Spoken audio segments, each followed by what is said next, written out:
Welcome to the quest for the Green Bowl, the Rise of R'luh Azath. This week, we're welcoming Uncle Justy, the last game of the week winner, who retains the paddle with a big win over the Multiple Scoregasms, who are actually hosting Uncle Justy at the Secret Sea of Galanis. Uncle Justy, of course, knows all too well about the chaos that fantasy football brings, much like the chaos in our theme story.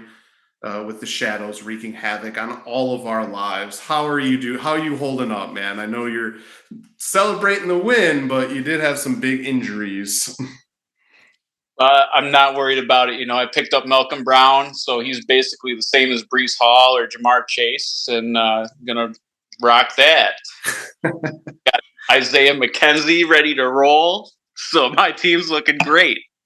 Yeah, well, you did start 0-3, just like you have in a couple other seasons, and you fought your way back. So you're definitely not. This isn't new to you going through this kind of adversity. But speaking of last week, getting the game of the week win, you retained the paddle. What's this mean to you? I see it around your neck. You look pretty excited. Oh yeah, Joanna's doing my dishes right now as we speak. The multiple scoregasms. So. Yeah, there she goes. She wasn't thrilled about that comment, but cheers. The next week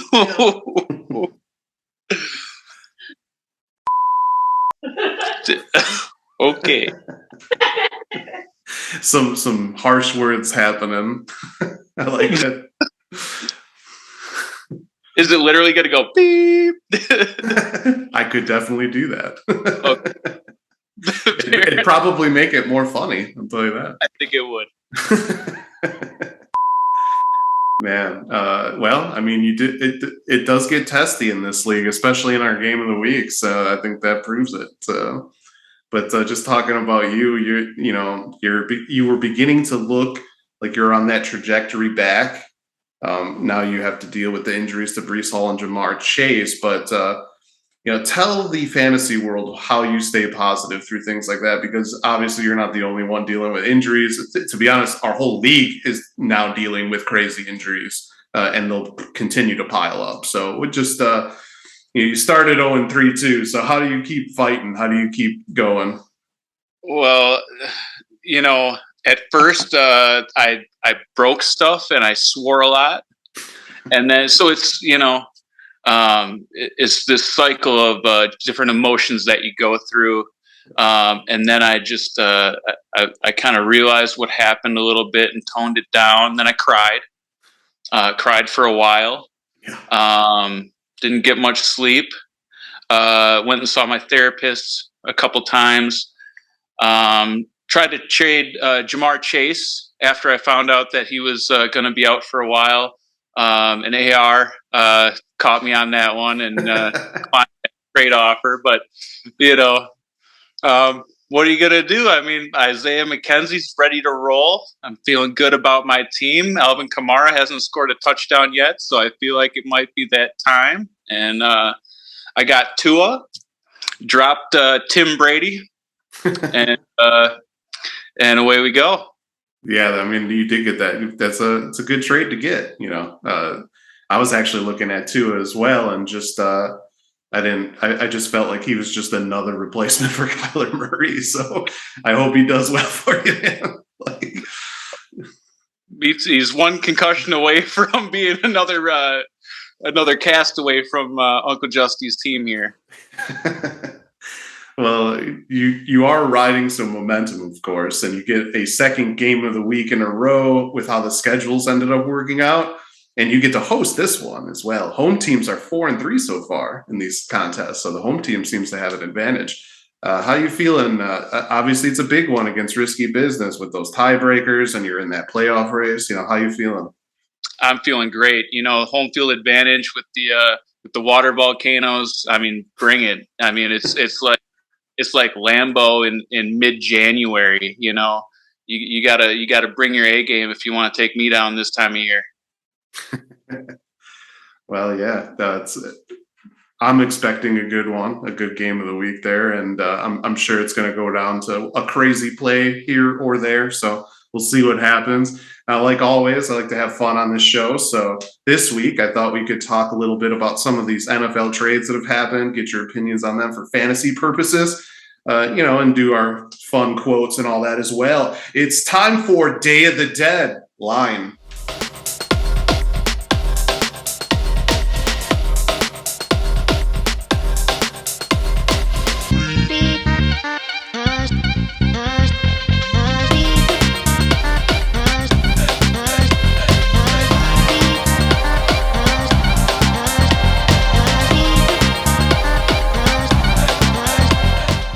Things are getting interesting and injuries are finding us all, per usual, though some have still avoided them a little bit in our league. Odds are that depth and surprise rookies will really shape the finish to the season, surprise backups as well. But one other thing that affects how things go is the NFL trade deadline. When players switch teams, either opening opportunities for backups somewhere else, erasing running back committees, bolstering defenses, or strengthening offensive lines, which can have a more indirect impact to our players.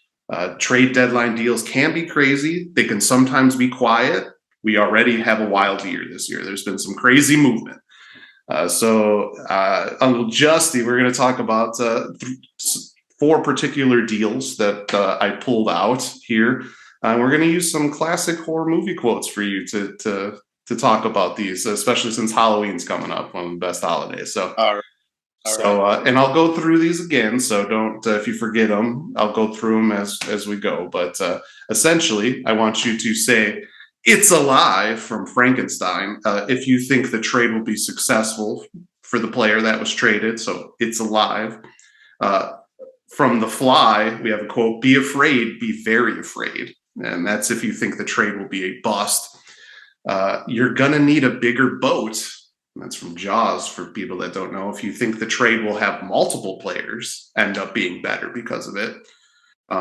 Or you got to be effing kidding. And that's from The Thing. If you think multiple players will suffer from the trade. So that's like multiple, like not only is it a bust, but other players are going to suffer as well.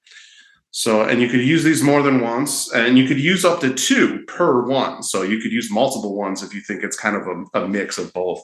So Are you ready to go through these? I'm ready.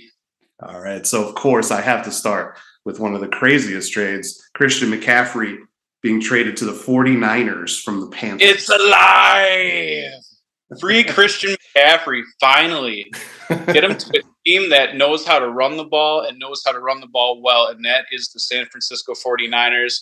They use Deebo Samuel. They use Jeff Wilson. They use whoever isn't broken as a running back. On the 49ers. So hopefully, that being said, hopefully Christian McCaffrey isn't broken after joining the 49ers like my fantasy football team, but live. Yeah, and I do have to say they do have other players on the team, but Deebo Samuel, who's injured right now again, George Kittle, and Brandon Ayuk. But I do have to say that I have to agree with you in that Kyle Shanahan's going to run the ball. So no matter what, McCaffrey's going to get touches in many different aspects on this team. So fantasy-wise, I would think that he excels. But yeah, like you said, the injury concerns. But what about the Panthers in this trade? They have wide receiver DJ Moore, who maybe gets more opportunities because that's like their best player. Chuba Hubbard's injured right now, but they also got Donta Foreman. Do you think it makes them fantasy viable still? We're going to need a bigger boat. I mean, my thought on that is it's probably good that Chuba Hubbard is injured because Donta Foreman, or how do you say it? Yeah, it's Donta Foreman. Donta Foreman is definitely looking like the stronger back out of the two of them, in my opinion. Yeah. I was hoping to play Chuba just out of volume, but I'm not worried. I got Malcolm Brown. But in any case, PJ Walker has got a couple games under his belt. Hopefully, he can keep that going. I'm pretty surprised what they did to the Tampa Bay Buccaneers and Tim Brady. But I'm glad I didn't play Tim. Who is dead to me now. But anyway, they are definitely in total rebuilding mode. And DJ Moore, I was never a big DJ Moore fan. I know he's got talent, but you also have to have somebody throwing you the ball, and Baker Mayfield and PJ Walker isn't, that ain't doing you nothing. So we'll see about the Panthers in 2 or 3 years from now, and they might be the class of their division. Yeah, that's an interesting call. I definitely agree that it opens things up because McCaffrey essentially did everything. So now without McCaffrey, you would just think that it's going to be spread around more. But yeah, it'll be interesting to see, especially with injuries. But yeah, I mean, fantasy-wise, it at least opens up more opportunities, right? It's still hard to think DJ Moore is going to do well because the Panthers are not going to score a lot of points, and that hurts wide receivers. But we'll see what happens. The next trade, James Robinson being traded to the Jets from Jacksonville. Of course, they lost Breece Hall. They have Michael Carter. What are your thoughts on that? Ooh, it's live. I am a big Jets fan. I don't know why. Breece Hall was my favorite player in football until he just got hurt. I was going to get myself a Breece Hall jersey. I told everybody that they were going to beat the Packers, which happened. I like Zach Wilson. I like Garrett Wilson.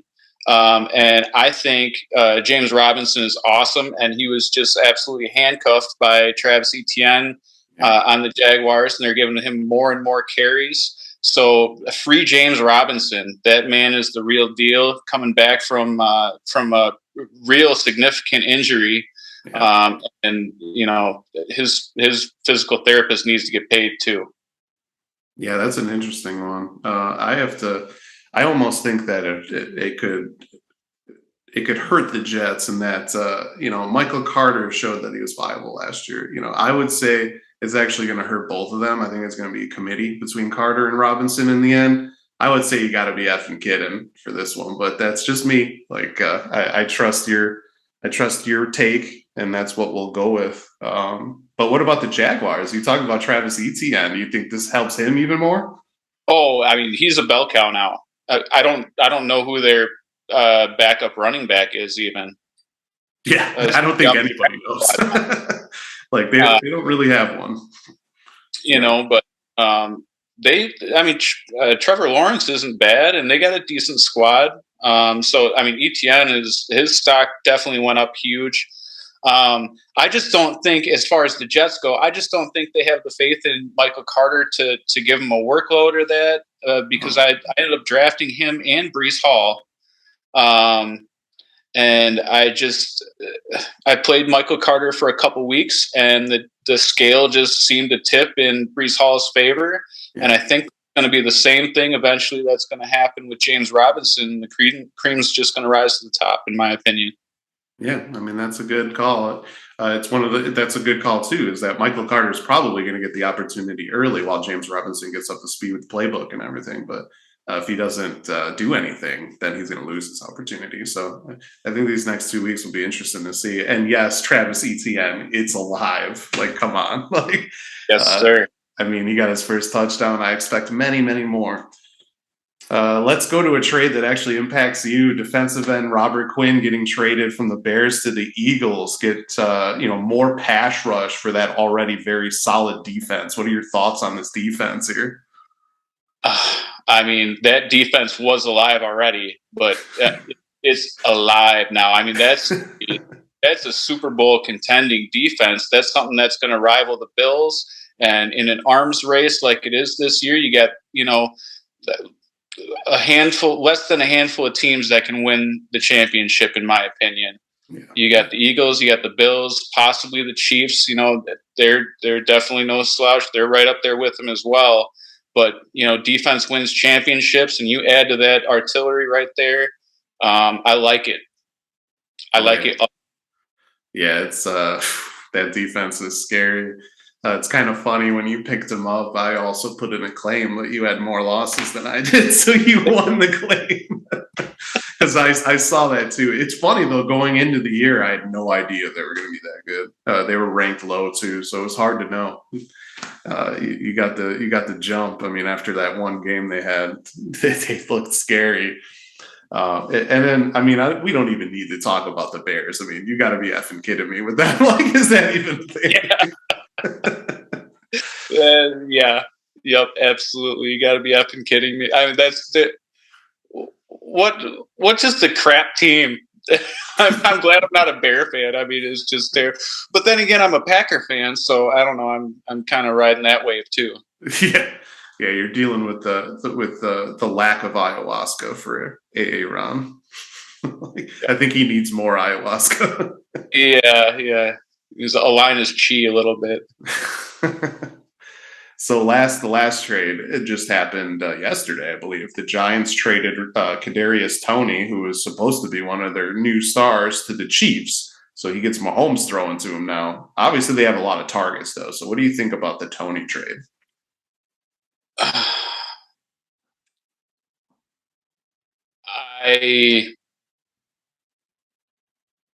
I'm indifferent because I don't think he's even going to play. Oh, yeah. Okay, I mean, what's my second choice again? Be afraid, be very afraid. Well, I don't know if that quite sums it up either. I think the man's made out of glass and paper mache, and that would be for a bust. So I would say that's what you're saying. Okay. Because remember, it's the fly quote, so it's about Jeff Goldblum turning into a hideous creature. So got it.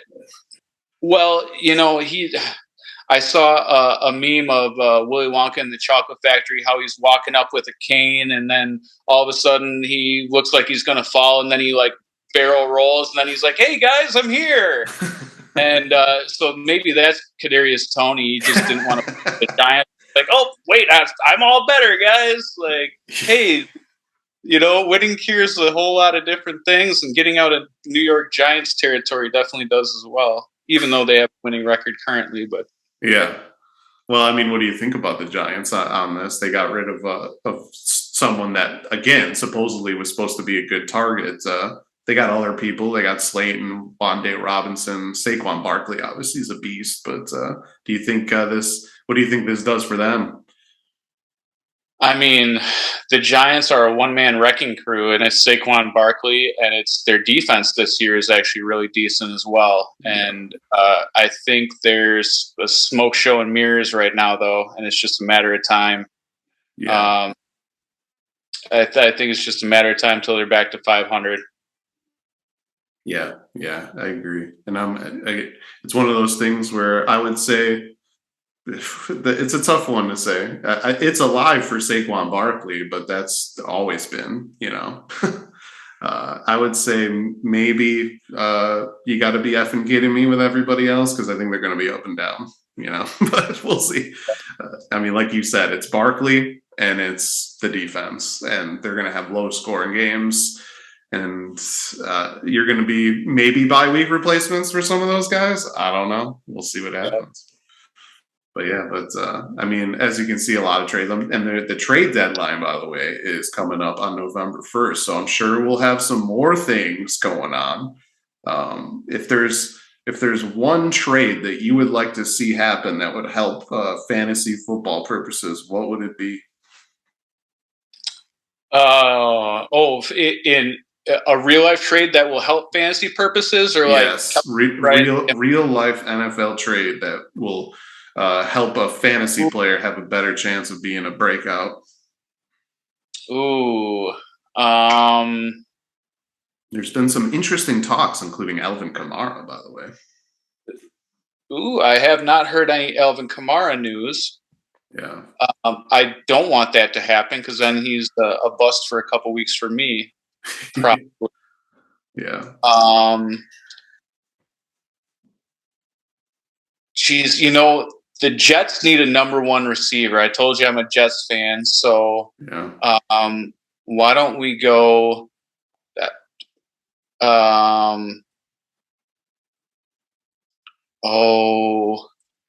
DK Metcalf to the Jets. Ooh, that'd be a very interesting trade for sure. AR's ayahuasca plant would be happy about that. It's one of those things where it's like Geno Smith and Zach Wilson, I think eventually are going to be the same quarterback. I know Geno Smith had a great start, but I think it was kind of an anomaly. But I don't think there's a difference there. And like you said, he gives a good target for the Jets to have, helps balance their run attack. and he's a big target, like, in the red zone as well. So that could be very interesting. So I'll have to I don't keep that know in if mind. DK Metcalf is the person. I just kind of grasped out of thin air, and I know he's hurt right now anyway. But Yeah, he he was is. It would help. trade. It would also mean Tyler Lockett would be a lockdown number 1 on Seattle. That's so true. Yeah. So that could have multiple impacts in fantasy if a trade like that happened. That's a good one. I actually think that if Alvin Kamara went to the Kansas City Chiefs, that'd be insane. like let's just go there. Yeah. Like they need I don't think Edwards-Helaire is cutting it for them, and Pacheco's still kind of a rookie, and he might have a better future, but they need to win now. So I think Kamara could be their guy. If the Packers lose another game or two, Aaron Jones to the Chiefs. Oh, that could be another one as well. They already have AJ Dillon, so and I don't think Aaron Rodgers is going to play if he loses a couple other games. I think they're going to straight into love season and tank. Yeah, and then Rodgers is going to want to leave to do Jeopardy or something. But yeah, I mean, lots of things going on, and as you know, our league is going to be very competitive here for the second half of our season. It's going to be nuts, man. You excited for this? You excited for this? I am. It's a tough schedule. Every week's a battle. And just trying to pick the right lineups is a challenge too. I know you gave yourself worst coach a couple weeks ago, and it should have been me. Just so you know, I took out Michael Pittman, put in Duvernay, and I lost by less than that decision. That was a game time decision too. Oh yeah, I gave it to my. There are times when there's multiple, and I hadn't gotten one, and I want to show that I'm unbiased. Like I gave it. It was another one of those things where if I made the right call, and for me too, it was one of those things I was back and forth on. If I made the correct call, I would have won. I would have been 6-0, the only undefeated team. That was tough, especially knowing that I was going to go into bye week hell and injuries to deal with. I really wanted to start 6-0, but we'll see. I'm taking on Joanne this week, so I'll have to take her out so that I'm in line for a bye possibly. I'm not sure who to root for, because I guess I would have the tiebreaker over Joanna, but we are in the same division. So that's true. You might have to root against me because we're in the same. I hate to say it, Anthony, but I think I'm going for my girl this week. Yeah. Well, I mean, the stupid Brady got his garbage time touchdown and knocked out my defensive score, unfortunately. So there's that.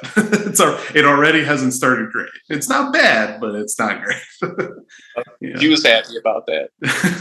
Yeah, I bet she was, because there was just 2 minutes left, and I had 11 points, and then suddenly it was 5 points. So it's sometimes that happens. But what are you going to do? We got to keep fighting, got to keep going. Just like the journalist Mario Cozy seems to be in trouble in our theme story. So we might have to save him soon, as the shadows seem to be messing with him pretty bad right now. So they sure are. Well, it was fun for you to join and talk, man. And you might be coming back next week if you get another win. Look at that. You survived this tough match. Hopefully. Cheers, everyone. Yeah, congrats on that win. And sorry about those injuries, man. I know that's tough. That's all right. I got reinforcements. Yeah, there you go. And that's the content for the week, everyone. Hope you had fun like us. New episodes coming out Wednesday, Thursday, Sunday, and the theme story is about to hit an upward trajectory, so don't miss out on that as well. Until next time, salut, and check out the upcoming Game of the Week schedule before you go.